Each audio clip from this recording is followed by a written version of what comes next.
Okay, सो उसमें general second degree equation देखा था आप लोगों ने, 2hx y plus B Y square 2gx plus 2f bye plus c equal to 0। और इसके लिए अपन ने डेल्टा भी फाइंड आउट किया था, a b c h g f h g और f, राइट। इसके बाद अपन ने इसमें ये भी चेक किया था कि इक्वेशन कब किसको रिप्रेजेंट करेगा। तो पहला अपने पास था डेल्टा इक्वल टू 0, इसके लिए किसको रिप्रेजेंट कर रहा था, pair of straight line. Okay, pair of straight line. दूसरा केस अपन ने एक और देखा था, delta is not equal to 0, इसके लिए किसको रिप्रेजेंट कर रहा है, कॉनिक सेक्शन। और एक थर्ड केस भी था जिसमें a is equal to b and h is equal to 0। ये वाला केस होगा तो वो इक्वेशन किसको रिप्रेजेंट करेगा, सर्कल। इस सर्कल का इक्वेशन जो होगा वो कुछ इस फॉर्म में होगा, x square plus y square plus 2gx plus 2f bye plus c equal to 0। Okay, so इस फॉर्म में अपने पास सर्कल का इक्वेशन होगा जिसमें एक्स स्क्वायर और वाई स्क्वायर के कोएफिशिएंट इक्वल होंगे और यहाँ कोई भी एक्स वाई का टर्म नहीं होगा, राइट, कोई भी एक्स वाई का टर्म नहीं होगा। ओके, सो यहाँ तक आप लोगों ने कल डिस्कस कर लिया था। इसके बाद दूसरा मेरे पूछना था कि इनवर्स ट्रिग्नोमेट्रिक फंक्शन अपना बोर्ड लेवल पर हुआ है क्या?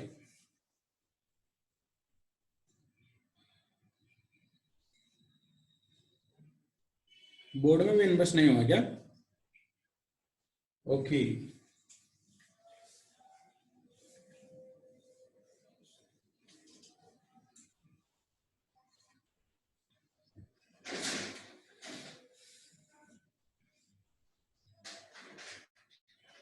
Fine fine. मुझे लगा कि बोर्ड में इनवर्स हो गया है, इसलिए मैंने कुछ क्वेश्चंस पेपर में डाल दिए थे उसके इनवर्स के, बट बिल्कुल ही नहीं हुआ है तो फिर वो क्वेश्चन भी नहीं बनेंगे। बेसिक के क्वेश्चन बहुत बेसिक प्रॉपर्टीज पे थे, बट अभी बिल्कुल ही इंट्रोडक्शन भी नहीं हुआ है तो फिर बहुत मुश्किल बना वो क्वेश्चंस। ठीक, मुझे लगा बोर्ड का क्वेश्चन सारा खत्म हो गया।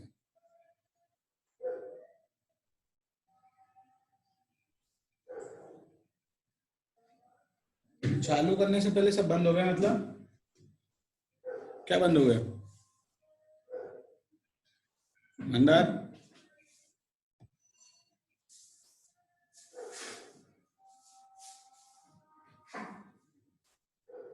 अच्छा चैप्टर चालू करने से पहले मुझे लगा चालू करने से पहले सब खत्म हो गया, सब बंद हो गया।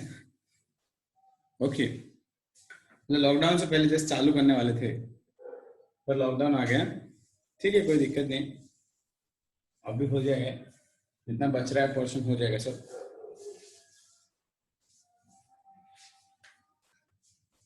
ओके, सो फर्स्ट अपन लोग इसमें आज अपन ने देखा था कि पॉइंट एंड स्ट्रेट लाइन अपन लोग स्टार्ट करेंगे इसमें, राइट। सो कोऑर्डिनेट ज्योमेट्री का अपन ने इंट्रोडक्शन लिया कि इसमें टोटल 5 चैप्टर्स हैं, right. Point and straight line, circle और कॉनिक सेक्शन। कॉनिक सेक्शन को भी फिर 3 पार्ट में डिवाइड किया अपन लोगों ने, पैराबोला, एलिप्स एंड हाइपरबोला, ठीक है। तो ऐसे ऐसे कुछ चैप्टर्स अपन लोगों ने यहाँ पर देखेंगे वन बाय वन करके। तो फर्स्ट अपन लोग इसमें हेडिंग लिखेंगे, वो है पॉइंट एंड स्ट्रेट लाइन।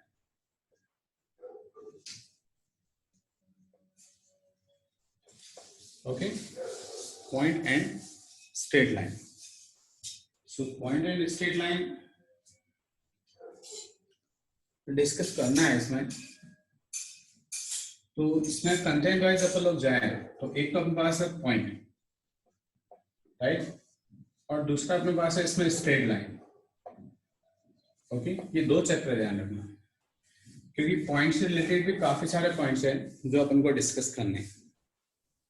जैसे for example distance between 2 points, right. फिर दूसरा सेक्शन फॉर्मूला, ओके। फिर देन उसके बाद कुछ सेंटर्स होंगे, जैसे सेंट्रोइड है, इन सेंटर है, ऑर्थो सेंटर है, सर्कम सेंटर है, एक्स सेंटर है। फिर दूसरा हमारे पास आता है इसमें एरिया ऑफ ट्रायंगल, कोलिनियरिटी अपन लोग प्रूव करेंगे 3 पॉइंट्स का। फिर देन उसके बाद इसमें एरिया ऑफ पॉलीगन आते हैं। तो इतने सारे पॉइंट तो सिर्फ हम लोग पॉइंट में ही डिस्कस कर लेंगे। देन उसके बाद स्ट्रेट लाइन। स्ट्रेट लाइन में भी काफी सारे वेरियस फॉर्म्स होते हैं, राइट। ये तो जितने भी फॉर्म्स हैं वो सब भी हम लोग इसमें डिस्कस करेंगे। ओके, दूसरा फिर फॉर्म कंप्लीट होने के बाद आप लोग लगाएंगे distance of A point from A line. फिर ये कंप्लीट होने के बाद आप लोग जाएंगे बाइसेक्टर पे, राइट। और बाइसेक्टर के बाद आप लोग जाएंगे फैमिली ऑफ लाइन, राइट। फिर देन इसके बाद आप लोग मूव करेंगे वो है pair of straight line. Okay, pair of straight line. So pair of straight line आपको 12th क्लास में अलग से चैप्टर दिया हुआ है, राइट। मींस ये पार्ट आपको 12th में दिया है, ये पूरा आपको 11th में दिया है। ऐसा करके कुछ सेग्रीगेशन करके दिया हुआ है, बट आप लोग पूरा स्ट्रेट लाइन एक साथ ही पढ़ लेंगे, अलग अलग नहीं पढ़ेंगे, क्योंकि जब ये स्टार्ट करते हैं तो फिर ये भूल जाते हैं। ओके, इसके साथ ही ये पढ़ ले तो ज्यादा बेटर रहता है, और ये उतना कुछ खास डिफिकल्ट पार्ट भी नहीं है, छोटा सा पार्ट है, ठीक। बट इसमें सबसे इंपॉर्टेंट पार्ट है इसमें स्ट्रेट लाइन में, वो है अपने पास इक्वेशन ऑफ बाइसेक्टर और family of lines, right. Family of lines. So family of lines और बाइसेक्टर से जनरली क्वेश्चंस बनते हैं एग्जाम में, स्पेशली फैमिली ऑफ लाइंस से तो हर साल बन ही रहा है at least, right. Pair of straight line से भी समटाइम क्वेश्चंस बनते हैं, बट उतने ज्यादा नहीं बनते। ओके, तो मेन जो कंटेंट है वो इसमें ये, और फॉर्म में भी सबसे इंपॉर्टेंट पार्ट जो अपने पास है, मींस जो फॉर्म के लोग बात करें उनमें सबसे इंपॉर्टेंट पार्ट है वो है parametric equation of straight line. Okay, तो सबसे इंपॉर्टेंट है पैरामेट्रिक इक्वेशन फॉर्म में, बाकी भी इंपॉर्टेंट है, और सबसे इंपॉर्टेंट जो कंटेंट है इसमें वो इस टाइप में कुछ है। तो इतना वाला बात है वो लोग जो यहाँ से डिस्कस करने वाले हैं, राइट। स्ट्रेट लाइन आपके पास बोर्ड लेवल पे हुआ है क्या?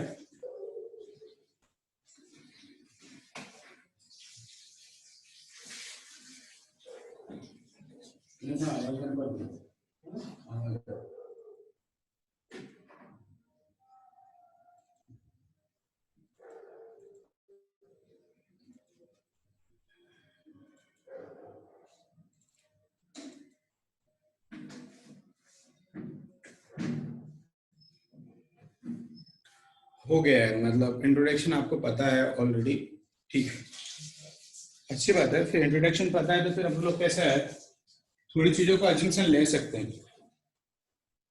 ओके, तो जब इंट्रोडक्शन हो जाता है आपके पास तो आप लोग थोड़े थोड़े पॉइंट्स हैं जिनका आप अजम्पशन ले सकते हैं, ठीक है।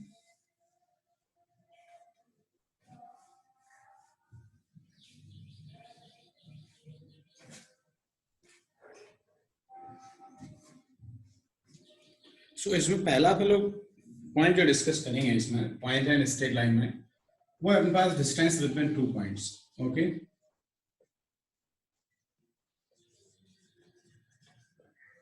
सो डिस्टेंस बिटवीन 2 पॉइंट्स आप लोग डिस्कस करेंगे इसमें।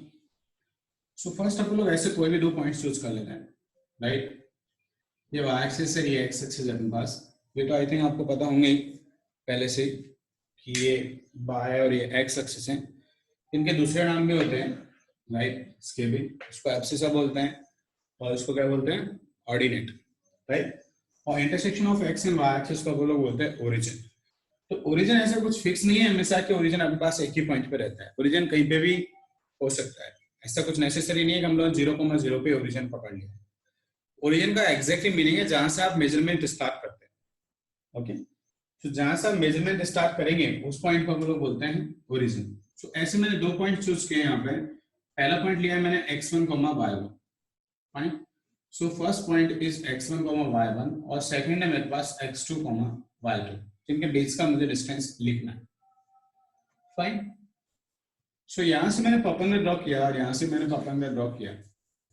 ओके, सो ये जो डिस्टेंस होगा अपने पास वो x1 होगा और यहां से यहां तक जो डिस्टेंस होगा वो x2 होगा। तो एग्जैक्टली ये जो डिस्टेंस होगा ना अपने पास इतना, उसको आप लोग बोल सकते हैं x2 माइनस x1। सिमिलरली यहां से ये डिस्टेंस भी x2 माइनस x1 ही हो जाएगा, तो इसको मैंने लिख लिया x2 माइनस x1 और यहां से लिखूंगा तो y2 माइनस y1। अब सिर्फ मैं इतने ट्रायंगल में पाइथागोरस अप्लाई करूं, राइट, इतने ट्राइंगल में, तो एग्जैक्टली मुझे कुछ ऐसा दिखेगा, A B square is equal to A C square plus B C square. और यदि मैं ए बी लिखना चाहूँ तो मैं इसका रूट भी लिख लूंगा। तो मैं लिखता हूँ कि ए सी एग्जैक्टली कितना है, which is X two minus X one. तो ये मेरे पास आता है X two minus X one square, और बीसी की मैं बात करता हूँ तो वो मुझे मिलता है Y two minus Y one square. तो ये मेरे पास डिस्टेंस बिटवीन 2 पॉइंट्स का फॉर्मूला है, right, X two minus X one square plus Y two minus Y one square. इसको आप लोग डिस्टेंस बिटवीन 2 पॉइंट्स के लिए यूटिलाइज कर सकते हैं। ठीक है, चलो पहले कॉपी कर लेंगे इतना, देन उसके बाद आगे बढ़ते हैं।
Okay fine.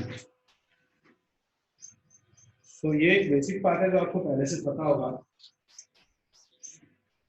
कि डिस्टेंस बिटवीन 2 पॉइंट्स क्या होता है।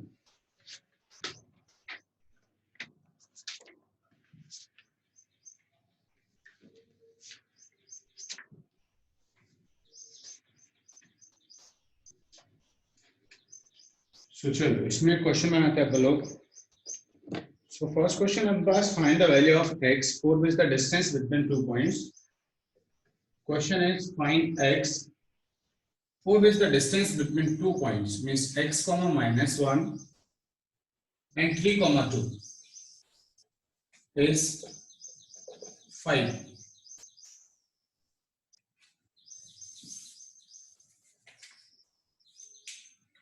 Find the value of x for which the distance between 2 points x comma minus 1 and 3 comma 2 is 5.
Okay, so कई लोग आंसर्स आ गए हैं।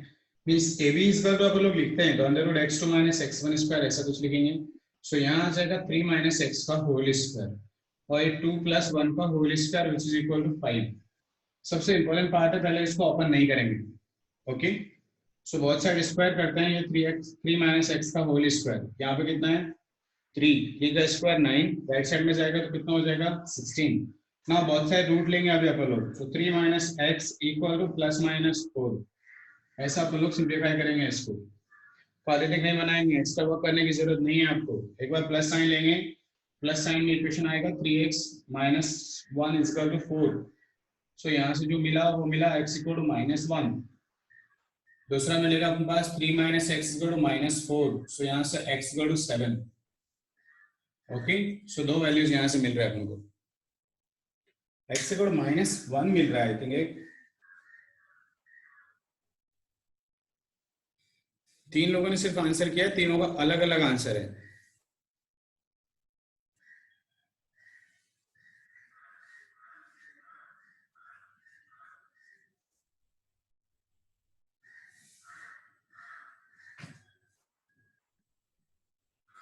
आएगा ये सबको?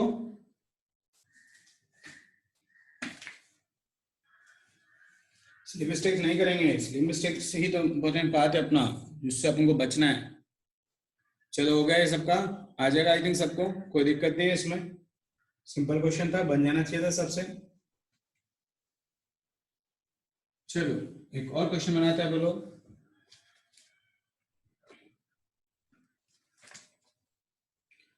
सो ऐसे ऐसे कुछ बताया ऐसे दिया है अपन को, 0 माइनस 1 6,7 और सी दिया है अपन को -2,3 एंड डी इज 8,3।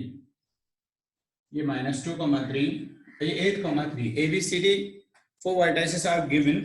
अब उनको करना है then prove that these vertices are from rectangle। Okay, means अपन को ये प्रूव करना है कि चारों वर्टाइसेस रेक्टेंगल के हैं या इनसे रेक्टेंगल फॉर्म होता है, ऐसा अपन को प्रूव करना है। तो इस टाइप के क्वेश्चंस के लिए अपन लोग डिस्टेंस फॉर्मूला यूटिलाइज कर सकते हैं, कोई दिक्कत नहीं।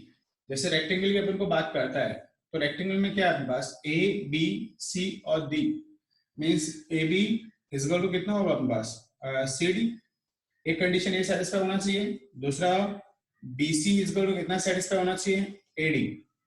और इसके तो डायगोनल भी अपने पास इक्वली होते हैं, तो आप ये कंडीशन भी ले सकते हैं that AC is equal to BD, ये कंडीशन ले सकते हैं। फाइन, स्क्वायर अपने पास आया तो ये सारे इक्वल हो जाएंगे, साथ में ये कंडीशन भी सेम रहेगा। फाइन, यदि आप इसको किस में कन्वर्ट करें पैरेललोग्राम में। सो पैरेललोग्राम का एग्जैक्टली मीनिंग क्या है कि इस पार्ट को थोड़ा सा यहाँ से पुश करना है अपन को, इसको फिक्स करके, तो मींस यहाँ कहीं शिफ्ट हो जाता है ऐसा। तो ऐसा शिफ्ट होने में ये कंडीशन तो सेम अप्लाई होगा ही होगा, बट इन दैट केस में AC और BD इक्वल नहीं होगा। किसके केस में पैरेललोग्राम के में। ऐसे सेम रोम्बस के लिए होगा, अब बस साइज तो इक्वल होंगे बट डायगोनल के जो लेंथ है वो अनइक्वल होगा। फाइन, दूसरा फिर आप पास इक्विलेटरल ट्रायंगल की आप बात कर सकते हैं। इक्विलेटरल ट्रायंगल में क्या होगा, सारे साइड सेम होंगे, इसका मतलब सारे डिस्टेंस भी सेम होना चाहिए।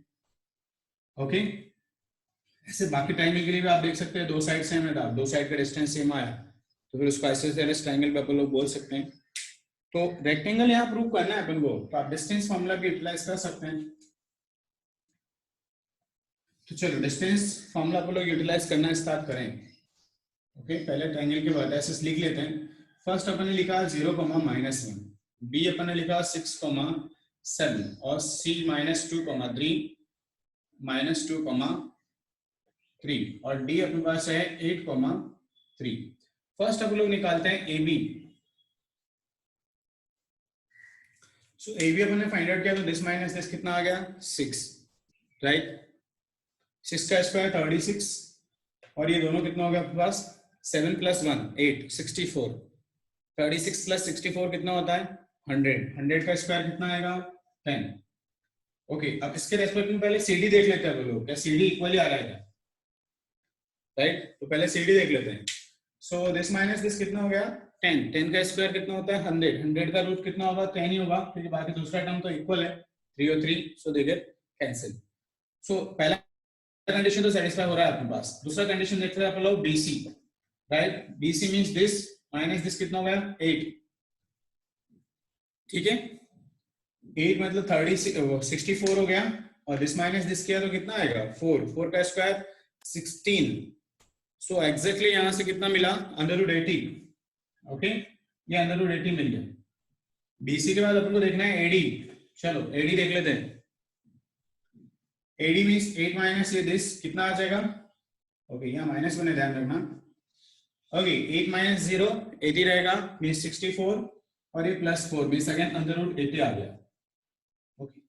सो इतना कंडीशन आपने प्रूव किया तो इनफ नहीं है, ध्यान रखना आप, ये कंडीशन आपने प्रूव किया तो इनफ नहीं है, क्योंकि पैरेललोग्राम के लिए भी सेम कंडीशन होंगे, ओके। तो अभी तक तो सिर्फ ये पैरेललोग्राम और रेक्टेंगल दोनों में से कोई भी हो सकता है। दूसरा अपन को एक कंडीशन और प्रूव करना है, द AC। सो AC के लिए देख लेते हैं, ये कितना हो गया 4, और यहां से कितना 16 विच इज √20। चलो next BD, this minus this -2 which is 4, और ये 16 √20, ओके। सो ये दोनों भी इक्वल है, ये दोनों भी इक्वल है, और ये दोनों भी, तो इन दैट केस में क्या हो गया रेक्टेंगल प्रूव हो गया। तो ऐसे डिस्टेंस फॉर्मूला यूटिलाइज करके आप इस टाइप के क्वेश्चंस भी बना सकते हैं, ओके। तो उतना डिफिकल्ट क्वेश्चन नहीं है, बट समटाइम इनका यूटिलाइजेशन क्वेश्चंस में हो जाता है, तो आपको ये भी पता होने चाहिए इस टाइप के सिंपल क्वेश्चन भी। चलो कॉपी करेंगे फास्ट फास्ट।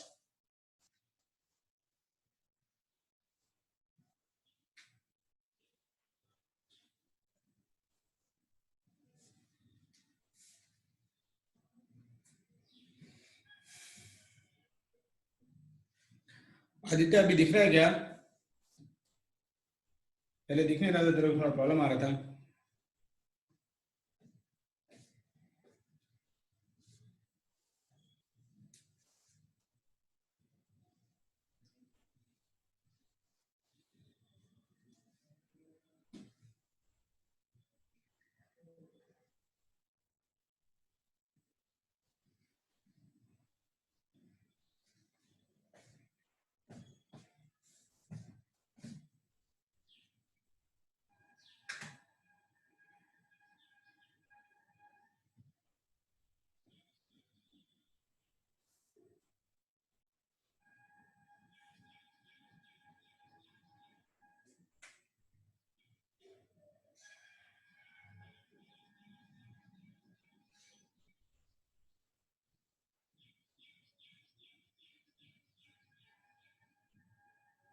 ओके हो गया आई थिंक ये भी कॉपी सबका।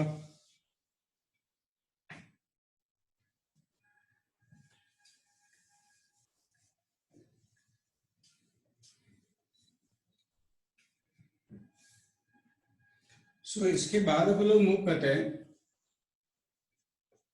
Section formula, okay. So section formula आपको पता होगा आई थिंक। पहली बात इसमें दो केस अपन लोग लेते हैं। एक केस ऐसे लेते हैं कि ए और बी पॉइंट अपने पास, इसके कोऑर्डिनेट अपने पास x1, y1, और there is one more point x2, y2। So P एक ऐसा पॉइंट है जो AB को m⁻n में डिवाइड कर रहा है, फाइन। P एक ऐसा पॉइंट है जो m⁻n में इसको डिवाइड करता है। पर दूसरा केस भी अपन लोग ऐसा चूज कर सकते हैं, मीन्स A अपने पास ऐसा है x2, y2, और B पॉइंट अपन ने लिया which is x2, y2। P यहां पे भी कहीं लाई कर सकता है इस साइड, ओके। सो P अपने पास आउटसाइड भी लाई कर सकता है, जो m⁻n में ही इसको डिवाइड करेगा। किस में डिवाइड करेगा? m⁻n में ही डिवाइड करेगा, ओके, m⁻n। बट इन दोनों में फर्क क्या है वो देखते हैं वो लोग, ओके। इन दोनों में फर्क क्या है वो देख लो आप, कि ये बिटवीन A एंड B लाई कर रहा है पॉइंट सॉरी, और ये देखो आप कि this point P lies outside AB, okay.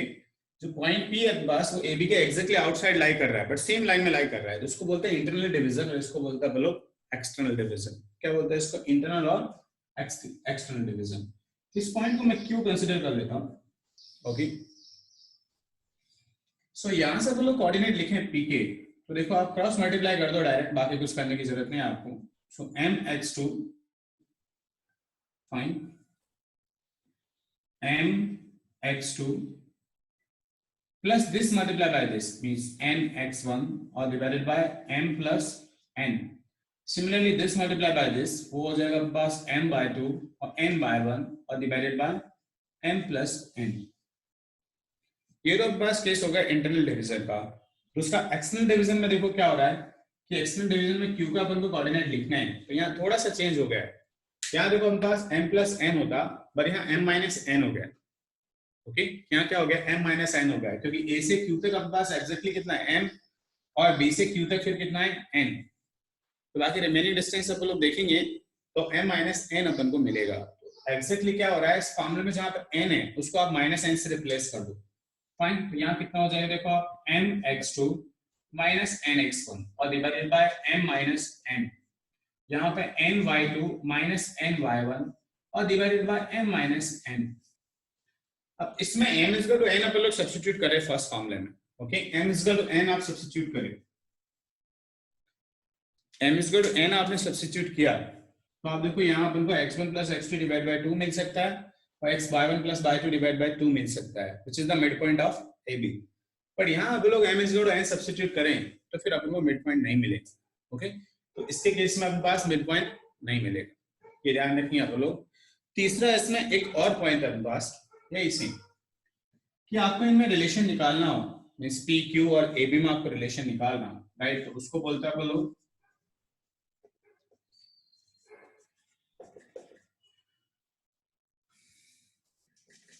ये अपने पास रिलेशन है इसको अपन लोग हार्मोनिक कॉन्जुगेट बोलते हैं. क्या बोलते हैं अपन लोग? Harmonic conjugate. ओके तो ये थोड़ा ध्यान रखिए आप लोग, इसको अपन लोग हार्मोनिक कॉन्जुगेट बोलते हैं.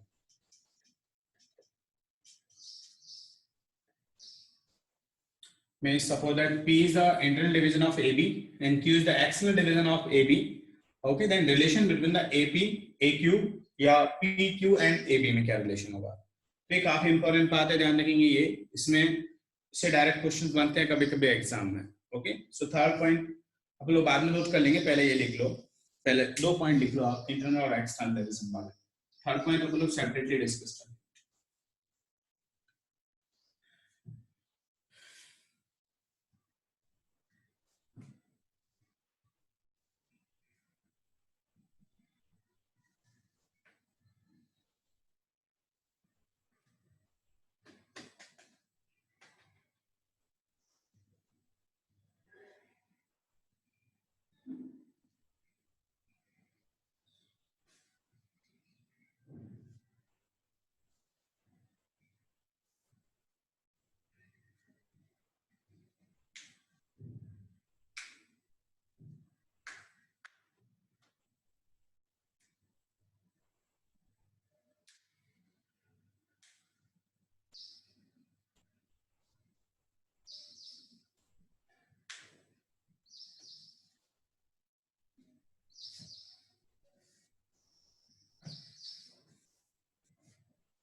डन. सो आई थिंक हो गया.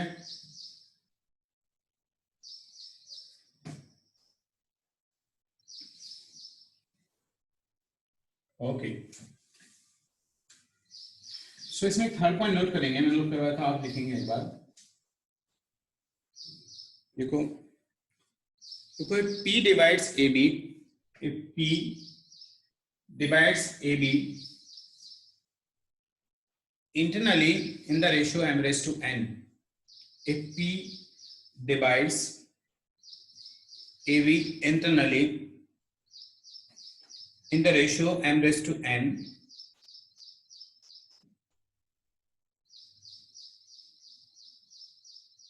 and Q divides AB and Q divides AB externally in the ratio a raised to b in the ratio m raised to n. Q divides AB externally in the ratio m raised to n. Then P and Q are said to be, and P and Q are said to be harmonic conjugate of each other. harmonic conjugate of each other with respect to AB. Harmonic conjugate of each other with respect to AB. So exactly अपन को बोला क्या है कि 2 upon AB is equal to 1 upon AP और 1 upon AQ. So exactly यहाँ जो meaning निकल रहा है वो है AB, AP and AQ. ये सब किसमें होंगे? Harmonic progression. और अपने पता ही है कि ABC अपने पास हार्मोनिक प्रोग्रेशन में होते हैं तो C इज इक्वल टू कितना होता है? 2B upon A plus B. ऐसा कुछ कंडीशन होता है. ठीक है, तो इसको उल्टा करेंगे, इधर लेके आएंगे और AB से डिवाइड करेंगे तो ये कंडीशन आ जाएंगे एग्जैक्टली. तो 3 नंबर्स अपने पास AP में होंगे तो ये कंडीशन सेटिस्फाई होता है. 2 upon C is equal to ये वाला, राइट? C नहीं आएगा, यहाँ B आएगा. ठीक है, तो ये कंडीशन भी एक इंपॉर्टेंट कंडीशन है जिसको आप ध्यान में रखेंगे. इस पे बेस्ड कभी कभी क्वेश्चन बनता है एग्जाम में. चलो भाई, तो एक क्वेश्चन लिखते हैं बोलो.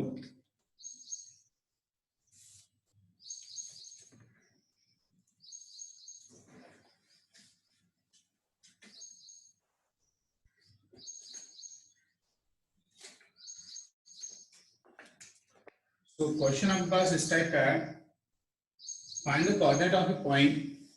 Okay, coordinate of point which divides the line segment joining the point -4,5 and 6,3 in the ratio 2:3. Find -4,5 and 6,3 in the ratio 2:3. Okay, so find the coordinate of point P.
Okay, काफी लोग answer आ गया है.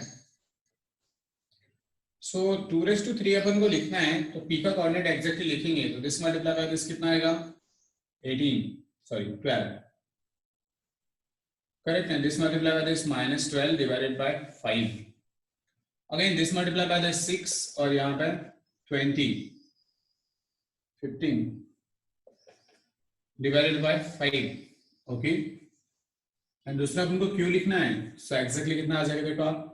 This multiply by this 12 और plus this multiply by this कितना 12 divide by 5. This multiply by this 6 minus 15. Okay, यहाँ -1 और ये -1. सो Q को सिंप्लीफाई कर लो. 24 मीन्स -24 और कॉमा कितना आ रहा है 9. ये इसके केस में आएगा और इसके केस में कितना आ रहा है 0. 21/5. जब भी क्वेश्चन में आपको गिवन नहीं है इंटरनल डिवीजन है एक्सटर्नल डिवीजन है फिर आपको दोनों फाइंड आउट करना है. ओके, तो आपको क्वेश्चन में गिवन नहीं है कि इंटरनल है या एक्सटर्नल है, सो इन दैट केस में अपन को दोनों फाइंड आउट करना है. कई लोगों ने एक ही आंसर किया है।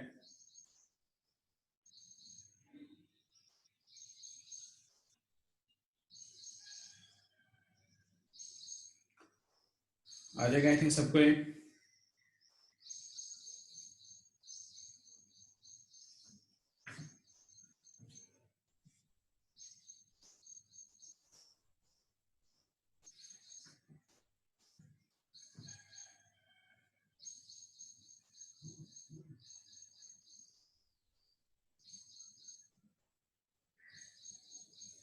डन। सो सेकंड पॉइंट भी अपने पास आ गया होगा आई थिंक।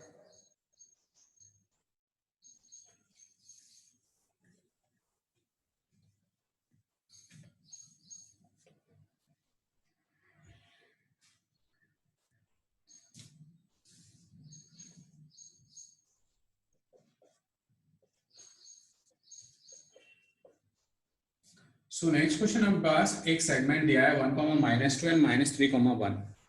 क्वेश्चन है find the coordinate of a point which trisect, okay, which trisect AB।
नहीं आया आंसर किसी का भी? Okay, 0, -½ and 3, -5। एक बार कैलकुलेशन फिर से चेक करेंगे मंदार।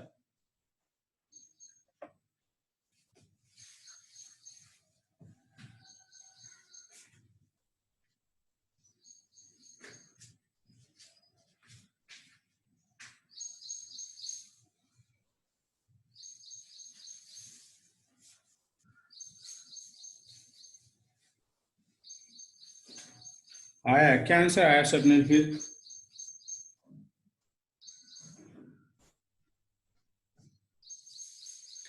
पहले क्वेश्चन एक बार ध्यान से समझेंगे। आपको ऐसा पॉइंट फाइंड आउट करना है जो AB को ट्राइसेक्ट करता है। ओके, सो AB को ट्राइसेक्ट करता है, इसका मीनिंग क्या है एग्जैक्टली? 3 इक्वल पार्ट्स में डिवाइड करता है। ओके, तो ऐसे 2 पॉइंट्स होंगे P एंड Q। सो 1, 1, 1 है, तो एग्जैक्टली अपन लोग इसकी बात करें कि अपन को P पॉइंट लिखना है। ओके, सो P पॉइंट अपन को लिखना है। केस बना लेते हैं 2 केस, पहला A, दूसरा B। P लिखना है आपको तो रेशियो कितना हो जाएगा 1:2, और इसी में आपको सेकंड केस लिखना है मींस A और B मींस Q लिखना है तो रेशियो कितना हो जाएगा 2:1। अब पॉइंट सब्स्टिट्यूट कर लेते हैं, 1, -2 एक यहाँ पे है, दूसरा है -3, 4, ये -3, 4 और ये बस 1, -2। चलो P लिख लेते हैं पहले, दिस मल्टीप्लाई बाय दिस कितना होगा -3, दिस मल्टीप्लाई बाय दिस +2 और डिवाइड बाय 3। ओके, ऐसा कुछ होगा। दूसरा देखते हैं, दिस मल्टीप्लाई बाय दिस कितना 4 -4 डिवाइडेड बाय 3, सो P आ गया अपने पास। यहाँ Q लिखते हैं, सो दिस मल्टीप्लाई बाय दिस -6, ये +1 डिवाइड बाय 3, ये 8 और -2 डिवाइड बाय 3। सो Q का फाइनल रिजल्ट लिख लो और P का भी फाइनल रिजल्ट लिख लो। सो यहाँ से -1/3, 0 मिल रहा है और यहाँ से -5/3, 2 मिल जाएगा। हाँ करेक्ट है, कुछ लोग आंसर्स करेक्ट है।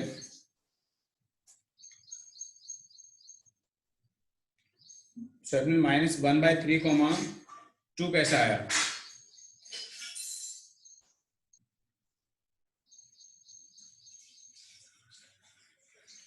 अभी समझा, इसलिए क्वेश्चन का लैंग्वेज सबसे इंपॉर्टेंट है, क्वेश्चन डिफिकल्ट नहीं था।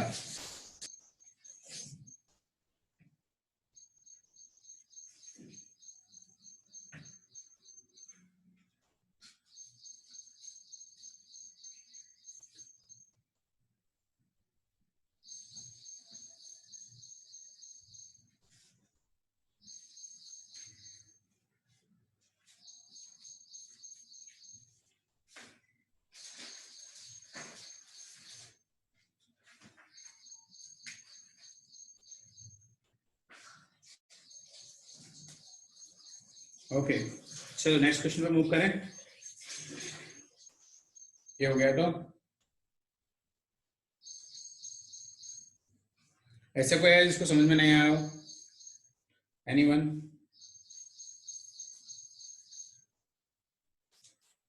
कोई और ऐसा जिसको लग रहा है उससे भी पॉइंट कैसा आया? चलो फिर सब कुछ समझ में आ गया, तो नेक्स्ट क्वेश्चन नोट करेंगे फटाफट।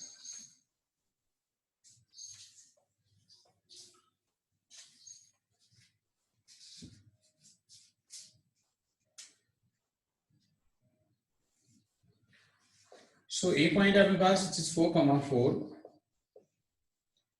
और there is one more point B which is 7, 7. So आपको फाइंड आउट करना है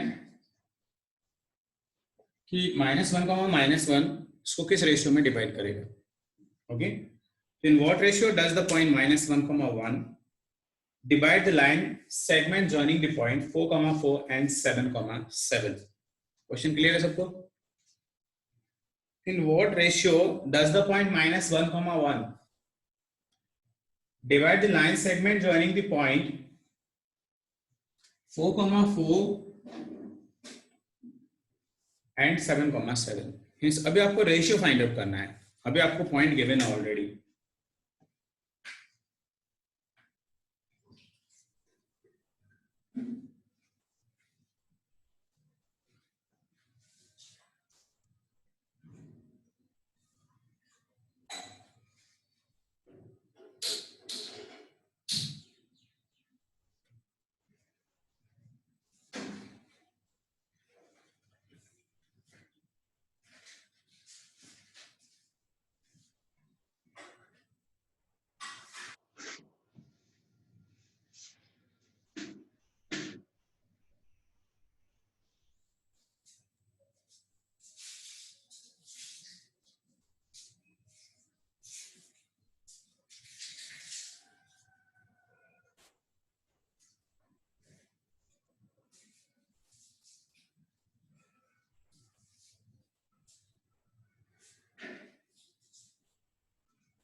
इनफाइनाइट सॉल्यूशंस होंगे,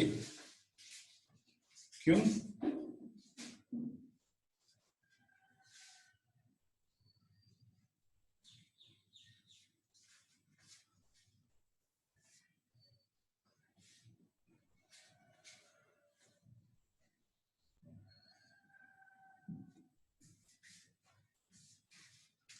देखो, इसको अपन लोग लैम्डा रेज़ टू 1 पकड़ लेते पहले। सो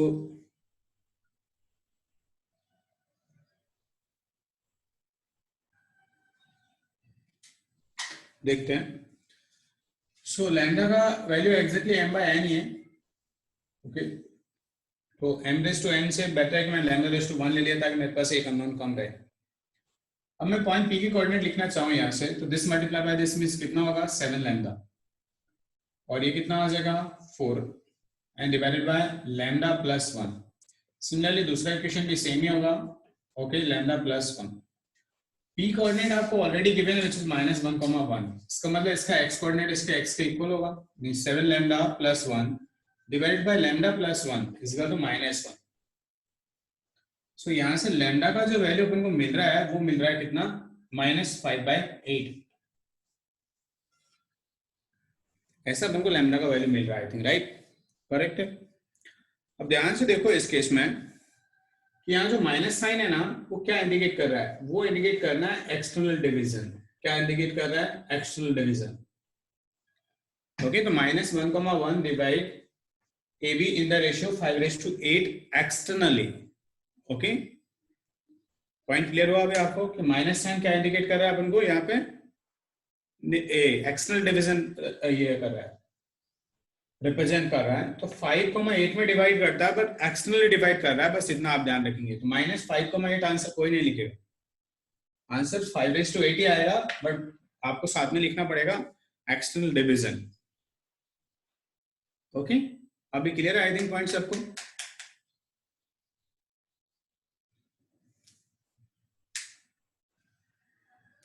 देखो इसमें कुछ डाउट है क्या? निरंजन, अभी पॉइंट क्लियर हुआ?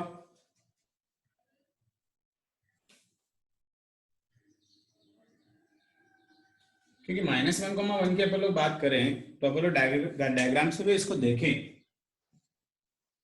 कि इसका डायग्राम एग्जैक्टली कैसा बन सकता है। तो 4,4 अपन को पता ही है कि फर्स्ट कॉलम में यहाँ कहीं होगा, और 7,7 भी कहीं इधर ही होगा, मीन्स ऐसा। तो ये लाइन को अपन लोग एक्सटेंड करें कहीं, तो -1,1 अपन को इसी लाइन पे कहीं मिलना चाहिए ऐसा। सो -1,1 इसी लाइन पे है, और ये 4,4 है, ये 7,7 है। मीन्स ये ए पॉइंट है, बी पॉइंट है, दिस पॉइंट इज पी। तो इसके बैक साइड में कहीं तो -1,1 यहाँ लाई करेगा थर्ड कॉलम में। तो ऐसा एक ही पॉइंट पॉसिबल है -1,1। ओके, क्योंकि ये स्ट्रेट लाइन है, बाकी तो कोई दूसरा पॉइंट पॉसिबल नहीं है सर, जहां पे यही रेशियो पॉसिबल है 5/8। बट पॉइंट ये है बस कि वो एक्सटर्नल डिवीजन हो जाएगा, इससे ज्यादा और कुछ नहीं।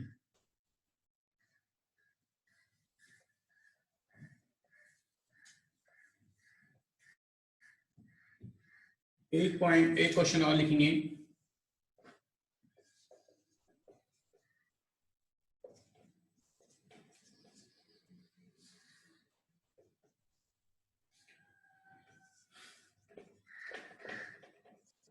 So question Abbas, in what ratio does the x-axis divided the line segment joining the points -3,4 and 2,3?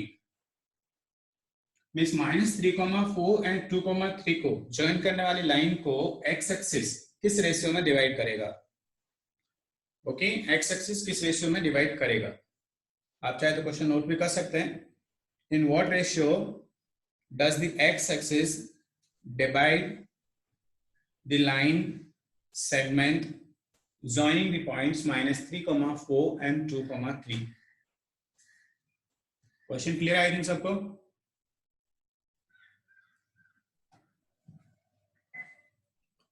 Previous question में -1,1 दिया था, यहाँ पे उसके लिए क्या दिया अपन को? x एक्सिस, कि x एक्सिस किस रेशियो में डिवाइड करेगा। चलो फास्ट फास्ट स्टार्ट करेंगे।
Okay 3/4 externally. ओके बाकी लोग का भी एक बार चेक करते हैं कि क्या आता है।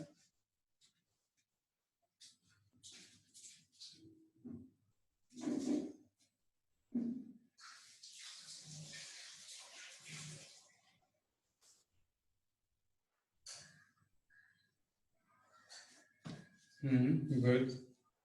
उल्टा आ रहा है बाकी लोगों का, कई लोगों का 4/3 आ रहा है और 3/4 आ रहा है। चलो डिस्कस कर लेते हैं। पहले इस पॉइंट को P पकड़ लेते हैं, तो P के कोऑर्डिनेट लिख लेते हैं। बोलो कितना आ जाएगा, लैम्डा रेज़ टू 1 में डिवाइड किया तो विच इज 2 लैम्डा और plus -3 sorry and divide by lambda plus 1। यहाँ से 3 लैम्डा और plus 4 and divide by what, lambda plus 1। आपको बोल रहा है एक्स एक्सिस किस में डिवाइड करेगा, इसका मतलब इसका बाय पॉइंट क्या होना चाहिए, 0 होना चाहिए। So 3 lambda plus 4 divided by lambda plus 1 equal to 0। So lambda यहाँ से -4/3 आएगा। सो माइनस साइन क्या इंडिकेट कर रहा है आपके पास कि डिवीजन एक्सटर्नली हो रहा है।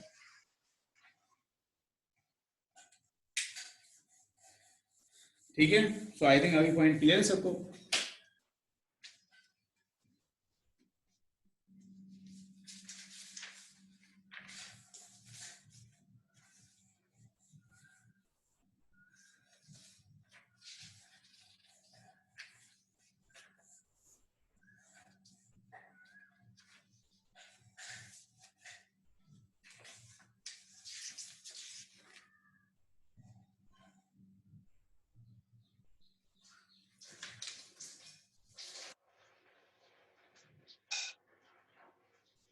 हाँ लैम्डा इक्वल m/n, वो अपने वेरिएबल कम करने के लिए ऐसे लिखा है, m और n लिया तब भी आंसर सेम ही आएगा, कुछ फर्क नहीं पड़ने वाला है। ये देखो आप कि ऐसा डिवीजन कहीं लिखा है m⁻n, तो आप इसको n से डिवाइड करेंगे तो ये 1 हो गया, n से डिवाइड किया तो इसको लैम्डा पकड़ लो ताकि सिंप्लीफिकेशन थोड़ा आसान रहे।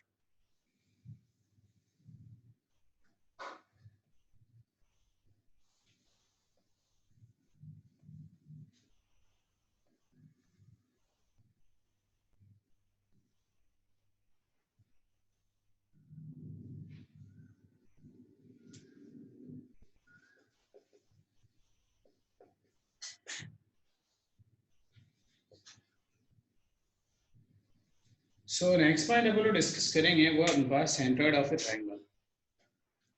Okay so next point is centroid of triangle या सेंटर ऑफ ट्रायंगल। ठीक है,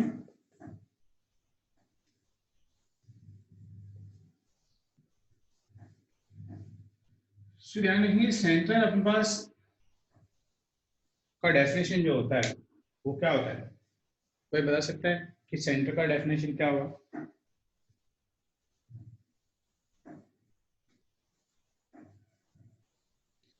यस एनीवन?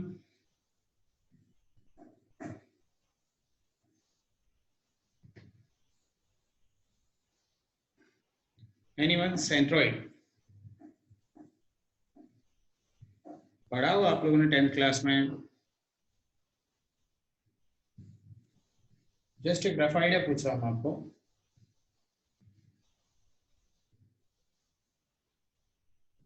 ओके फाइन, और anyone else? All angles, angle bisector intersect. Okay point of concurrence of medians. Okay fine,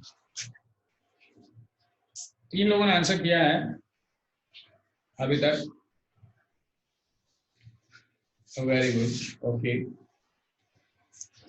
correct. So यहाँ आप लोग centre discuss,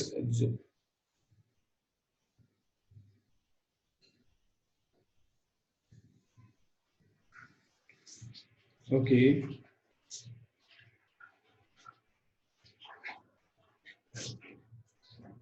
नहीं Raj, the point of intersection of bisectors नहीं, bisector का point of intersection नहीं होगा। Okay ये मीडियन का होता है अपने पास। ओके तो इस पॉइंट को आप लोग डी पकड़ लें। और इधर से अपन ने एक और बाइसेक्टर लिखा, इसको ई पकड़ा। सो एग्जैक्टली इसको मैंने x1 y1 पकड़ लिया, और this point is x2 y2, और ये x3 y3। तो एग्जैक्टली अपन को पता ही है कि मीडियन ड्रॉ किया है, तो d is the mid point of DC। So d की कोऑर्डिनेट हम लोग इजीली लिख सकते हैं, means x2 plus x3 divided by 2, और यहाँ पे कितना आएगा y2 plus y3, means y2 plus y3 divided by 2। ये डी का कोऑर्डिनेट अपने पास आ गया। अब ये जो इंटरसेक्शन है इसको अपन लोग सेंट्रोइड बोल रहे हैं। सेंट्रोइड हमेशा एंगल जो मीडियन है उसको 2:1 में डिवाइड करता है। किस में डिवाइड करता है? 2:1 में। तो अभी अपने पास एक सेपरेट क्वेश्चन बन गया जिसमें जी है और यहाँ पे ए है, और this point is D. Correct.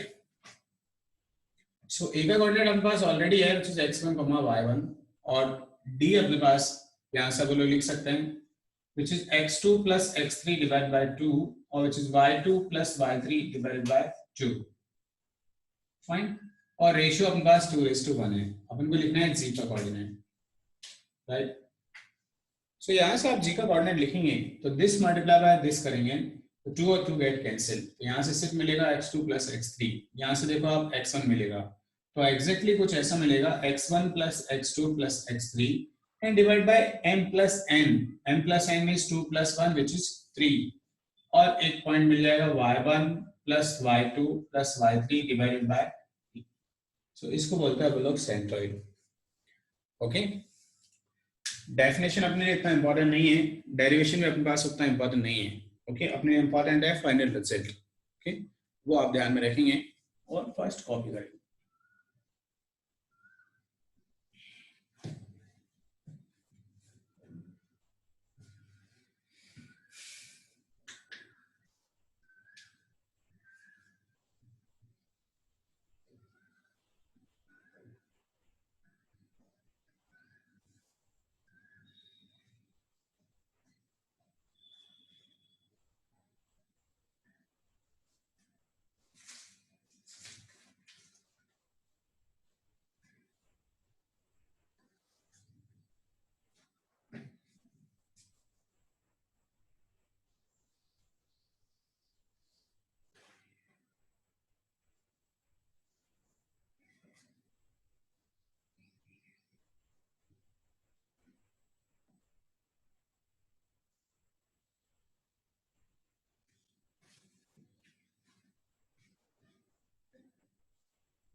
Done हो गया copy.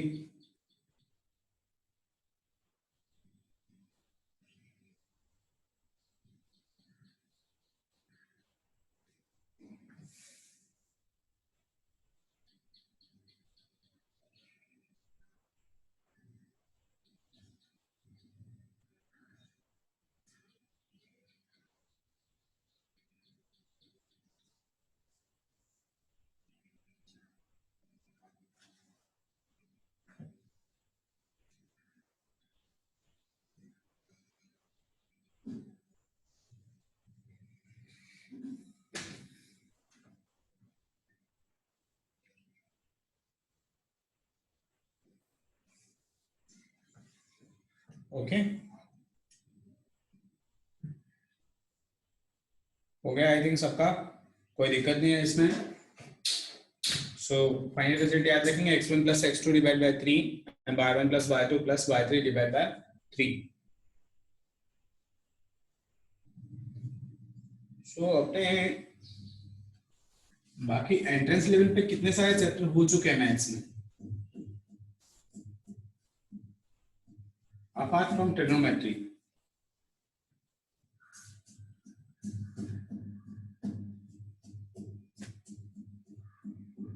Yes, any idea?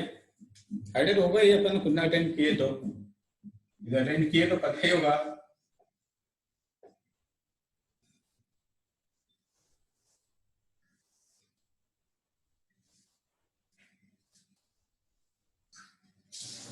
Calculus का फर्स्ट और अलजेब्रा का फर्स्ट है यार। वो फर्स्ट फर्स्ट तो याद थोड़ी ना रहता है किसी को, नाम बोलना।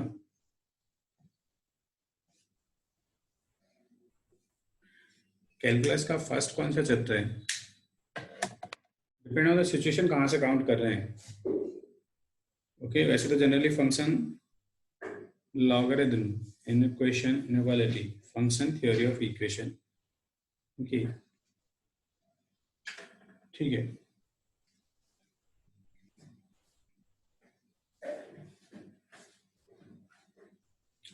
Determinant is also done fine with matrices or apart from matrices.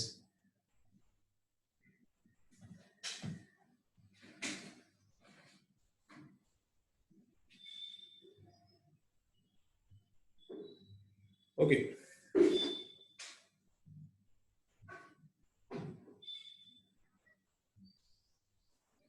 Sets and relation में आई डोंट थिंक सो, मतलब बेसिक लेवल पे और देन एंट्रेंस लेवल पे उतना कुछ खास फर्क है, मतलब आई डोंट थिंक फर्क ही नहीं है, बल्कि मैं तो बोलूंगा आपको।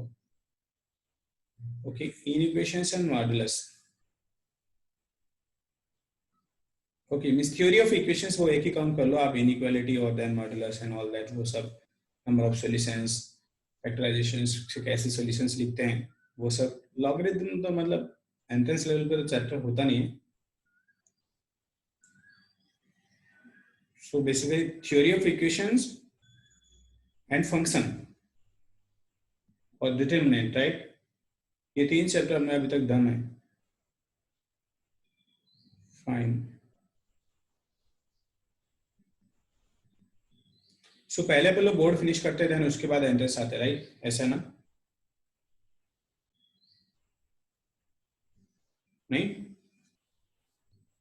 ओके, सो मींस 11th क्लास में अपन ने पूरा बोर्ड फिनिश किया और देन फिर अपन लोग 12th क्लास में एंट्रेंस पढ़ेंगे, राइट?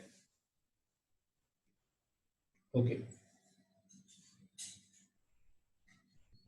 सो मतलब बोर्ड का ऑलमोस्ट फिनिश हो गया आपका, राइट?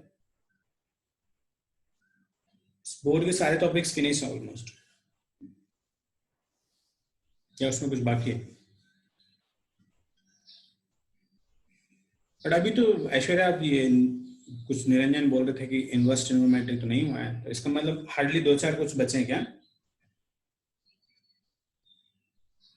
ओके, दो चार कुछ बचे हैं, लाइक वो दो चार कौन से? इनवर्स एक है, राइट? सॉल्यूशन एक होगा आई थिंक मेरे हिसाब से, कि सॉल्यूशन ऑफ ट्रायंगल खत्म हो गया।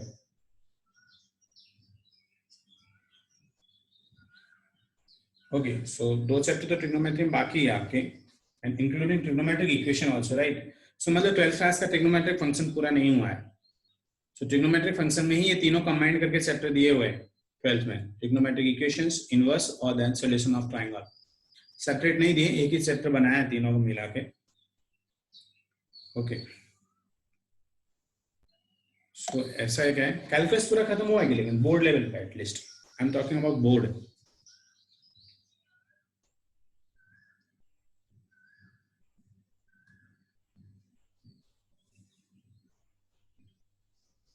इंटीग्रेशन नहीं हुआ? कौन सा इंटीग्रेशन नहीं हुआ?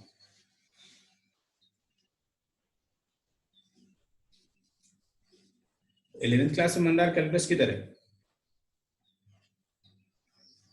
अच्छा, मतलब अभी 11th में ऐड किया है वो, लिमिट लिमिट तो पहले से था, राइट? ओके, ठीक है, चलो नहीं हुआ तो कैरी ऑन, जैसे जैसा आपका होता है आगे। चलो अभी अपन लोग इन सेंटर डिस्कस कर लेते हैं कि इन सेंटर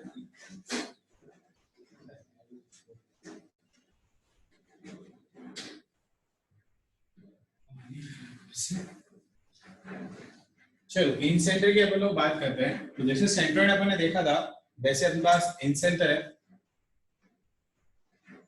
इन सेंटर में एग्जैक्टली क्या होता है, वहां पर अपन ने लिखा था मीडियंस का इंटरसेक्शन। और ये अपने पास होता है किसका, इंटरसेक्शन एंगल बायसेक्टर।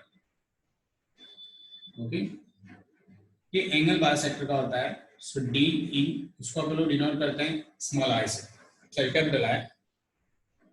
हाँ, सो अपन लोग इसमें बी का जो फ्रंट वाला साइड है उसको बोलते हैं स्मॉल बी, ए के फ्रंट वाले साइड को स्मॉल ए। ओके, और सी के साइड फ्रंट वाले साइड को स्मॉल सी बोलते हैं। तो एग्जैक्टली स्मॉल ए का जो वैल्यू है अपने पास, that is distance between B and C, और स्मॉल बी का वैल्यू है that is distance between A and C, and small C is distance between A and B. So एक नया पॉइंट यहाँ पे इंट्रोड्यूस हो गया, which is small A B और स्मॉल सी। वो आप ध्यान रखेंगे एग्जैक्टली क्या होता है। ओके, इसमें आप लोग देखें कि जो डी पॉइंट है अपने पास इस केस में, ओके, वो ये जो साइड्स है अपने पास इसी रेशियो में इसको डिवाइड करेगा, mean C raise to B में डिवाइड करता है D. Okay, so C raise to B में डिवाइड करता है, तो आप लोग यहाँ से डी के कोऑर्डिनेट लिख सकते हैं। ए तो अपन को पता ही है x1, y1। सो डी के कोऑर्डिनेट मैंने लिखा, मान लीजिए सी रेस टू बी है आपके पास, right, this ratio is C raise to B, so this multiply by this कितना आएगा, cx3 और bx2। सो ये अपने पास आ गया bx2 और cx3 divided bye b plus c, right. थोड़ा सा और एलिब्रेट करके लिख देता हूं, ये d यहाँ पे कितना आ रहा है, bx2 और cx3 divided bye b plus c, ये b/2 और c/3 divided by b plus c। ये अपने डी का कोऑर्डिनेट मिल गया अपन को। अब अपने पास आई इसका क्या है, इन सेंटर है, तो ये जो अपने पास ए आई और आई डी रेशियो होगा वो होता है अपने पास b plus C raise to A. So ये रेशियो जो होता है वो होता है b plus C raise to A.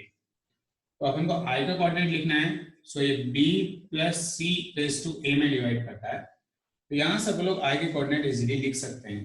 i के कोऑर्डिनेट थोड़े से बड़े आएंगे, ax1 plus bx2 plus cx3 divided by a plus b plus c, और यहाँ से मिलेगा ay1 by2 और cy3 divided by a plus b plus c।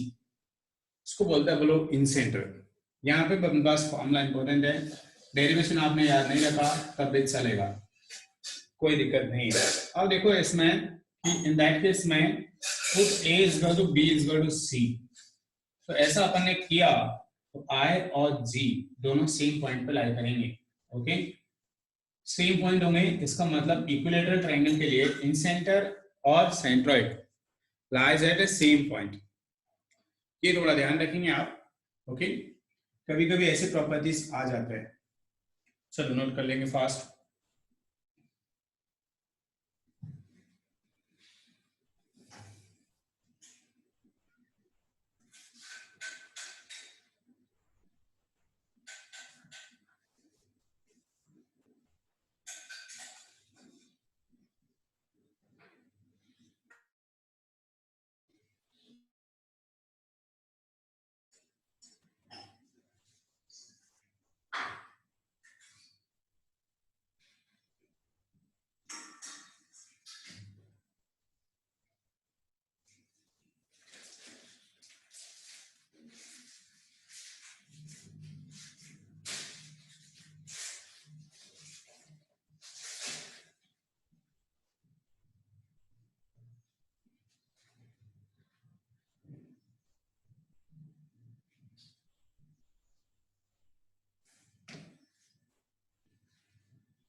In centre intersection of angle bisector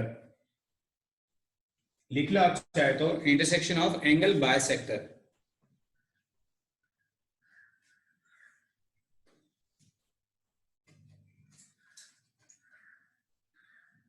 तो सेंट्रोइड का भी लिख लेना चाहिए था आपको,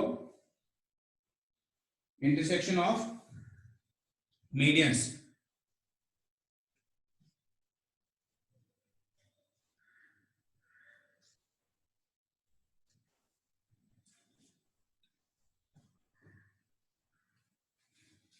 हो गया?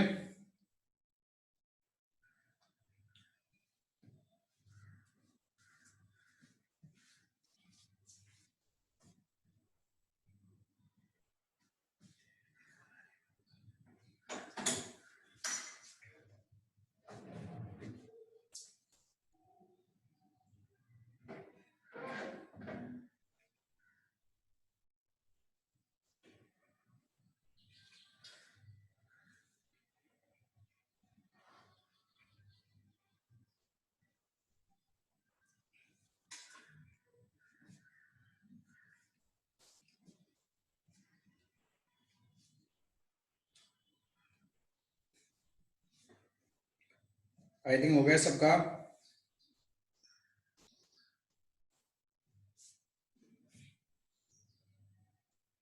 ओके, सो इन सेंटर के बाद अपन लोग देखते हैं इसमें excentre.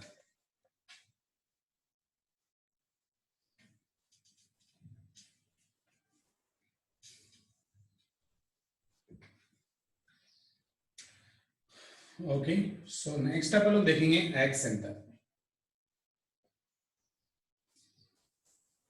So excentre exactly incentre का ही एप्लीकेशन है, अलग से कुछ है नहीं।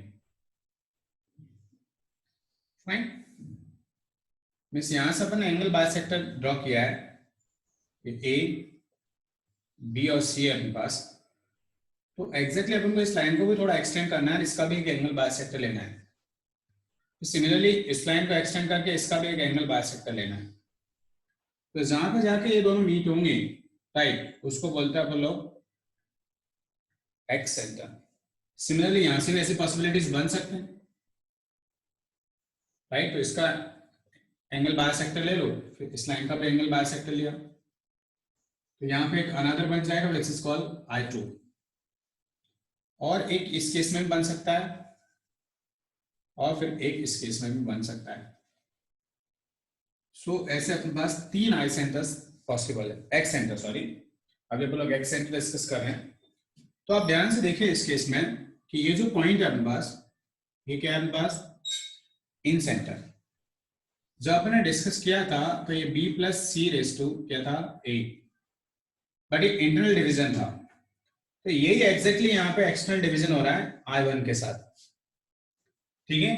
तो यदि मुझे I1 के कोऑर्डिनेट लिखने हैं, पहले मैं I का लिख के देख लेता हूँ कैसा है, ax1 plus bx2 plus cx3 divided by a plus b plus c, और दूसरा है ay1 प्लस by2 और cy3 and divided by a plus b plus c। अब मुझे लिखना है I1, ध्यान से देखना आप I1 एग्जैक्टली क्या है, ओके। मींस ये जो AD है, AD जो अपने लिखा था बाइसेक्टर, पहले I उसको सिर्फ b plus C raise to a में इंटरनल डिवीजन कर रहा था, और I1 क्या है, एक्सटर्नल डिवीजन। तो अपन ने देखा था कि जब m और m रेस टू में डिवाइड करता है तो n को किससे रिप्लेस कर देता है, माइनस ऑफ n से। तो n अपन ने, n यहाँ पे क्या है, a, तो अब फॉर्मूले में a को किससे रिप्लेस कर देंगे, माइनस ऑफ a से। तो ये एग्जैक्टली हो जाएगा ax1 plus bx2 plus cx3 और divided by minus a plus b plus c, और सिमिलरली यहाँ पर आ जाएगा minus ay1 plus by2 plus cy3 and divided bye minus a plus b plus c। ये मेरे पास I1 हो गया। पहले I1 कॉपी कर लेंगे फटाफट।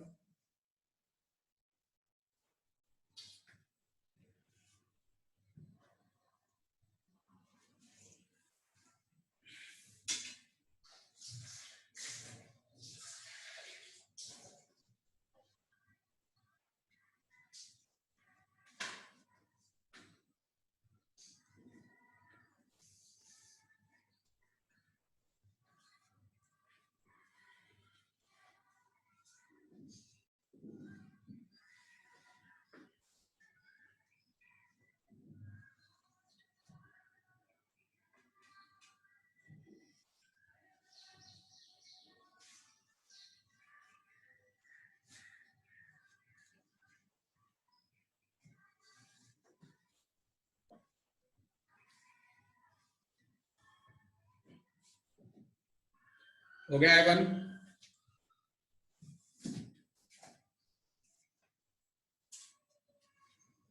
डन।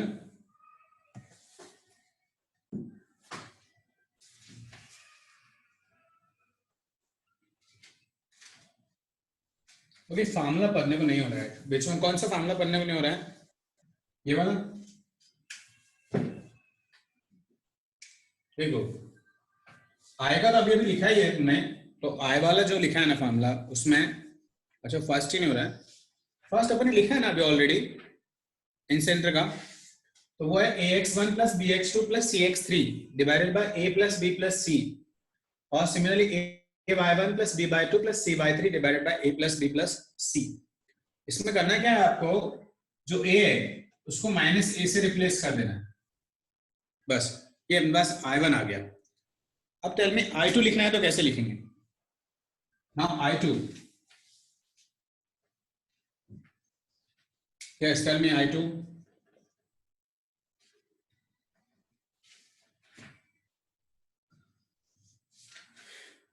हाँ, b को माइनस b से रिप्लेस कर देंगे, सो यहां कितना आ जाएगा, ax1 minus bx2 plus cx3 divided by a minus b plus c, comma ay1 minus by2 plus cy3 divided by a minus b plus c।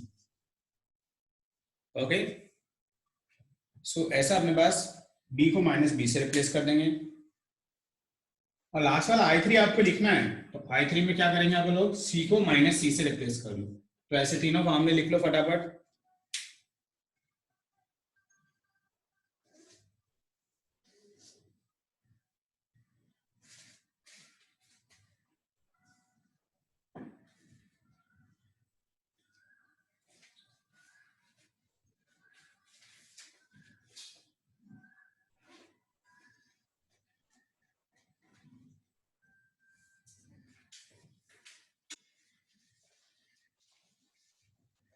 हो गया आई थिंक ये, सो तीनों फॉर्मूले अपने पास हो गए।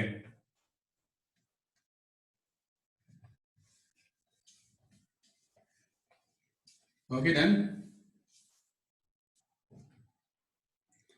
सो पहला अपन ने जो देखा था वो क्या था अपने पास, सेंटर। सेंटर के कोऑर्डिनेट क्या था अपने पास, x1 x2 plus x3 divide by 3, y1 plus y2 divide by 3। दूसरा अपन ने देखा था वो है अपने पास इन सेंटर।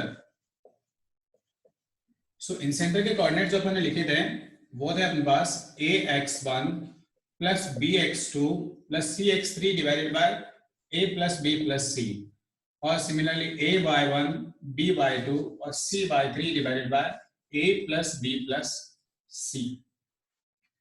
अब तीसरा अपन ने जो देखा था वो था अपने पास x सेंटर। ओके, सो इन सेंटर के केस में इंटरनल डिवीजन हो रहा है, एक्सटर्नल के एक्स सेंटर के केस में एक्सटर्नल डिवीजन। तो अपन लोगों को I1 लिखना है तो a को किससे रिप्लेस कर देंगे, माइनस ऑफ a से।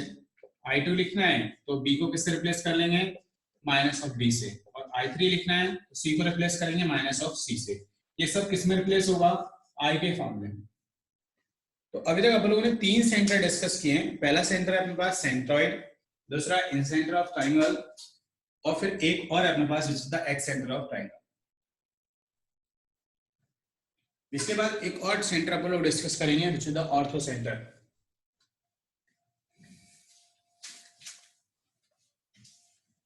ओके, सो नेक्स्ट अपन लोग लिखेंगे fourth one is ortho centre.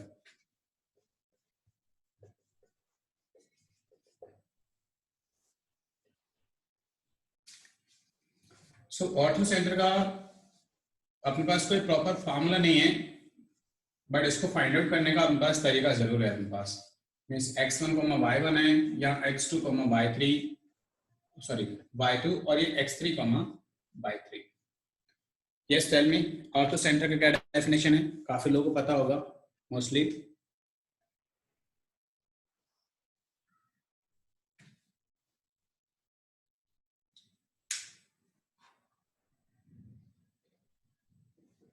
Correct, okay, बाकी लोग भी बोलते रहेंगे conference of the altitudes. Very good. देखिए लास्ट में लोग मतलब ऐसे रिड्यूस क्यों हो जाते हैं, मींस अभी पहले जब इनिशियली स्टार्ट हुआ था अपने पास लेक्चर, तब ऑलमोस्ट अपने पास 50 लोग थे, अभी राइट नाउ 40 हो गए। तो उनको भूख लग जाती है, क्या होता है?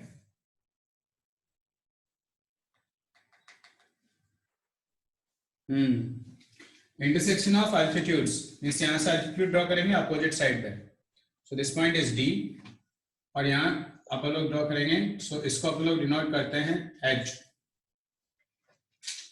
फाइन। तो इसको फाइंड आउट करने का हमारे पास एक ही तरीका है, find the equation of BC, और उसके परपेंडिकुलर है एडी। तो यहाँ से एडी का इक्वेशन, फिर देन सिमिलरली डीई का इक्वेशन, और point of intersection of two lines. ये अपने पास इसका तरीका है फाइंड आउट करने का। ओके, फॉर्मूला कुछ नहीं है।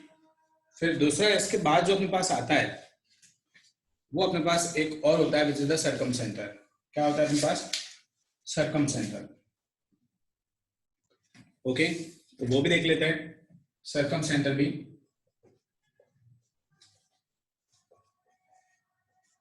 सो एक और अपने पास which is circum centre.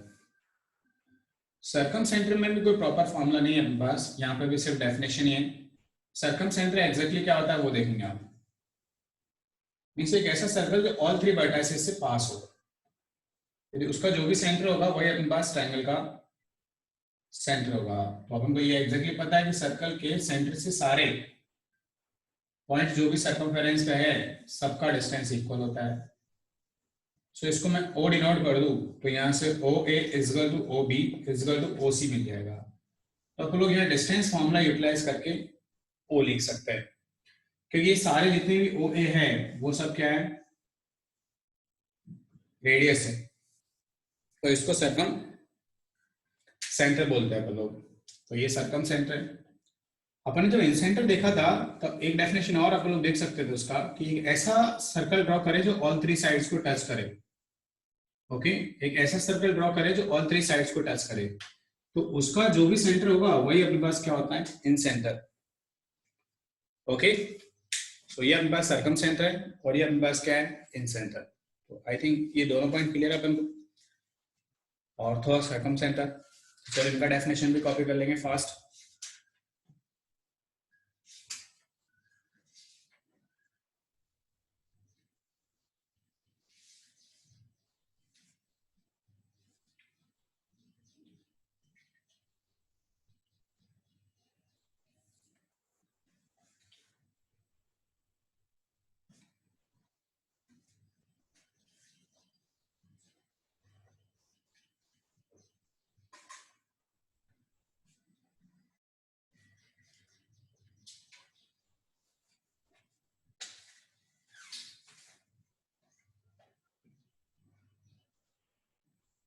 Second is circumcenter.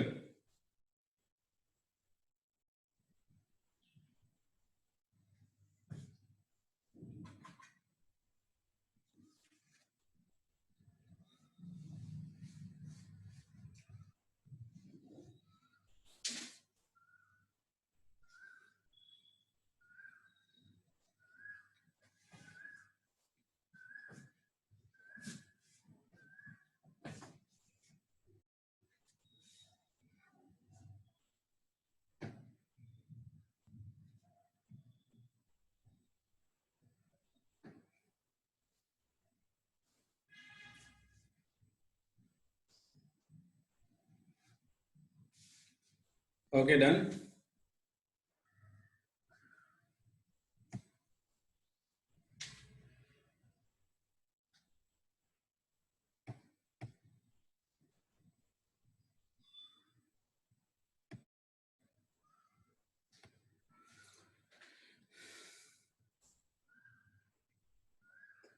So total 5 centre अपन ने देखे आज। उनमें से पहला कौन सा? सेंट्रॉइड, दूसरा incentre, excentre, orthocentre और सर्कम सेंटर। सो ये पांचों का डेफिनेशन अपन लोग याद रखेंगे। चलो एक क्वेश्चन बनाते हैं इससे रिलेटेड। सो क्वेश्चन इस टाइप का अपने पास कि find centroid, in centre of the triangle whose vertices are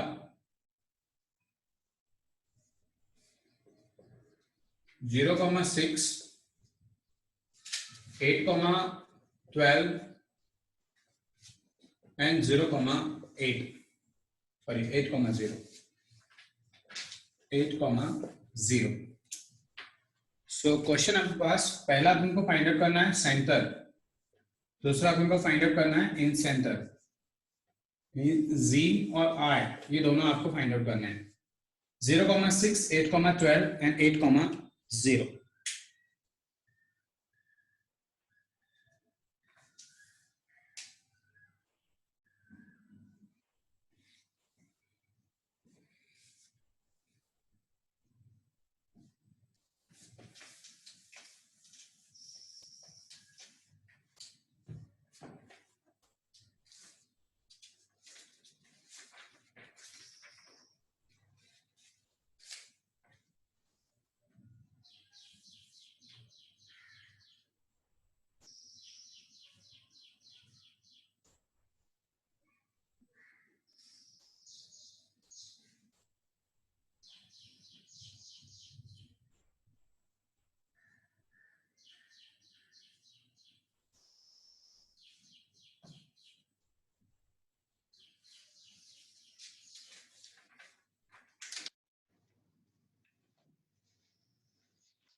C is 8,0.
Correct, दोनों आंसर करेक्ट एकदम।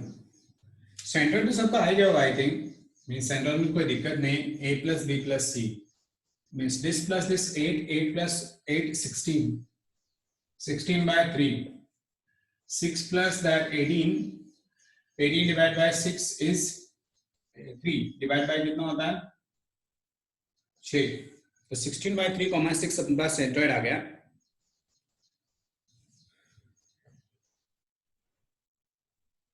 मंदार एक बार इन सेंटर फिर से चेक करेंगे।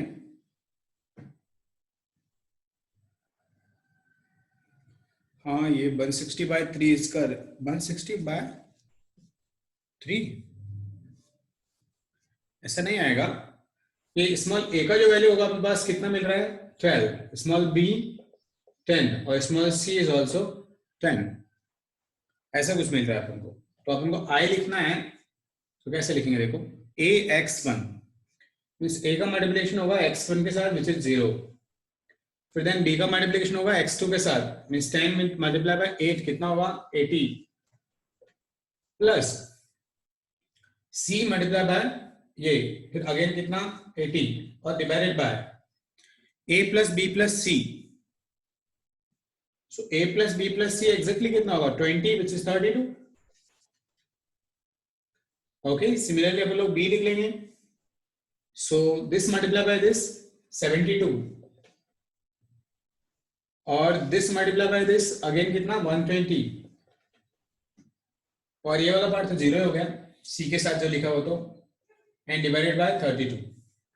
सो यहां से जो आंसर अपन को मिल रहा है वो मिल रहा है 160/32. ओके कॉमा इन दोनों का एडिशन कितना होगा देखना एक बार. 20 मींस 82 192 ना 192/32 ऐसा कुछ मिल रहा है. सो 5,6 इज करेक्ट आंसर. सो 5,6 ये अपने पास क्या आएगा इन सेंटर.